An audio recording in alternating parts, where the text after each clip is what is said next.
Visiting Sydney was my childhood dream. When I was a kid, I watched Pixar's Finding Nemo over and over and over again. It was my favorite movie during the most formative years of my life, and watching Finding Nemo made me realize two things about myself very early on. One, I wanted to tell stories, and two, I wanted to visit Sydney, Australia, home of Mr. P. Sherman himself. However, in the years since, I became less interested in visiting Sydney. Everyone told me that it's a city similar to Los Angeles, that it's just a beach town, that it isn't really my cup of tea. And for a long time, I listened.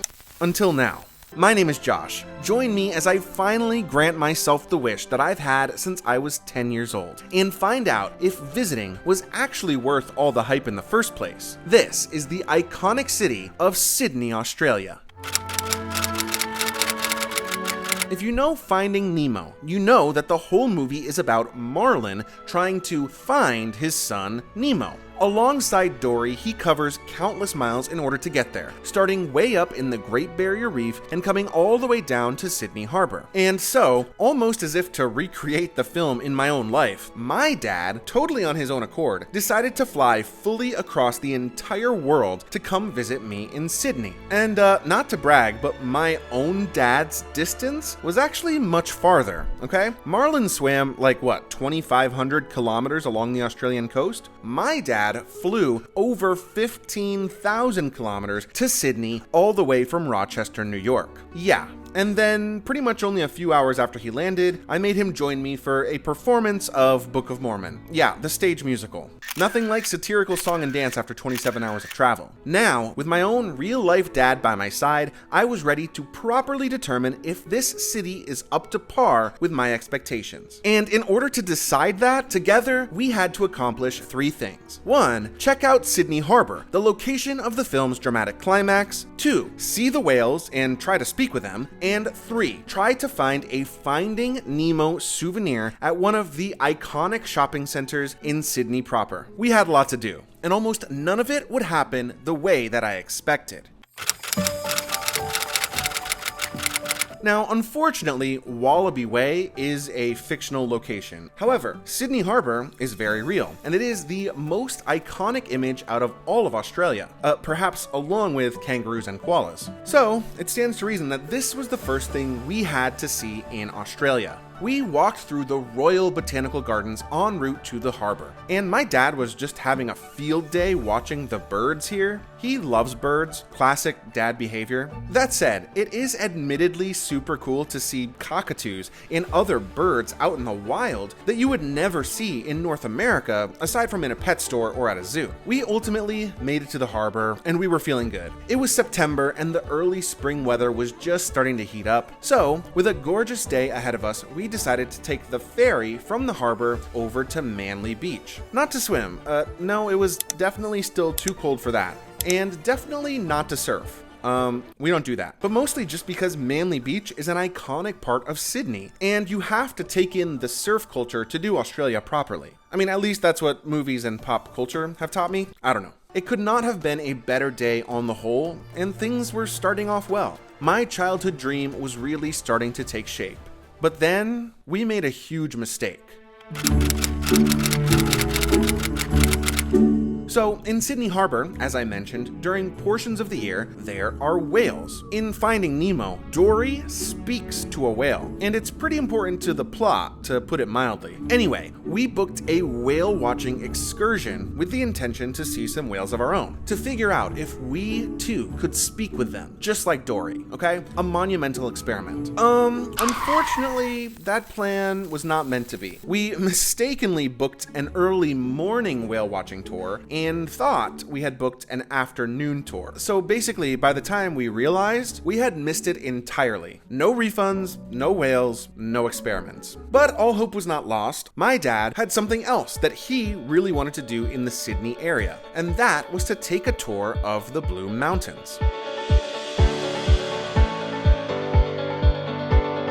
Now, I'm a pretty big city fan, And until he initially brought it up, I won't lie, I hadn't even heard of the Blue Mountains. I had been too busy making plans within the city of Sydney itself. However, I'm glad that he was on top of things because the Blue Mountains and the activities we did surrounding them were actually pretty incredible. The Blue Mountains get their name because at times you can sort of see a blue haze over the trees as you look out over the horizon. That's because the eucalyptus trees throughout the valley release a sort of oil into the air that alters the sunlight and reflects more of a blue color. Insane. We spent about an hour with our group hiking various pathways near this primary overlook at a rock formation called the Three Sisters, and then afterwards went down and saw a lower section that featured a waterfall. From there, we were taken to the main part of the tour, a place called Scenic World, which sort of offers you even more fun and interesting ways of taking in the Blue Mountains. There is a skyway, a cable car, and a railway that are all part of the experience. This railway is insanely steep.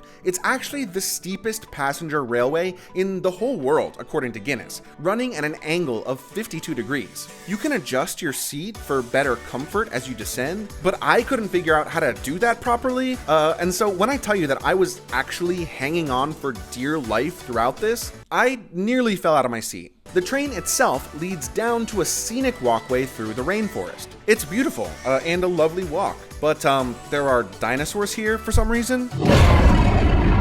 No one really knows why. The other two main experiences here, the cable car and the skyway, are pretty similar to each other and much less frightening than the train. They're effectively like big ol' gondolas that can fit a lot of people and have glass windows all around you. The one even has glass in the floor in the middle. Altogether, they're pretty simple, but they're fun and they genuinely do provide great views of the mountains. And while we didn't get to speak with any whales, the tour did give us a chance to see some other iconic Australian creatures when we made our final stop at the Sydney Zoo on the way back into town. We didn't spend a ton of time here ultimately, but I did get to see some really cute kangaroos and wallabies and some even cuter koalas and even a rare sighting of the cutest marsupial of them all, the wombat. I already knew that I loved wombats, but I genuinely had no idea that they were this big in real life. This thing is huge. They are nocturnal, so it was pretty much just sleeping.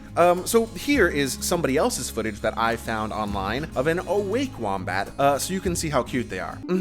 Incredible work. This was a great tour. I got to see mountains and dinosaurs and wombats, and now my goals were changing altogether. Remember when I said that I wanted to buy a Finding Nemo souvenir as part 3 of our mission? You know what? Not anymore. I changed my mind. After this zoo, I now was determined to find something else.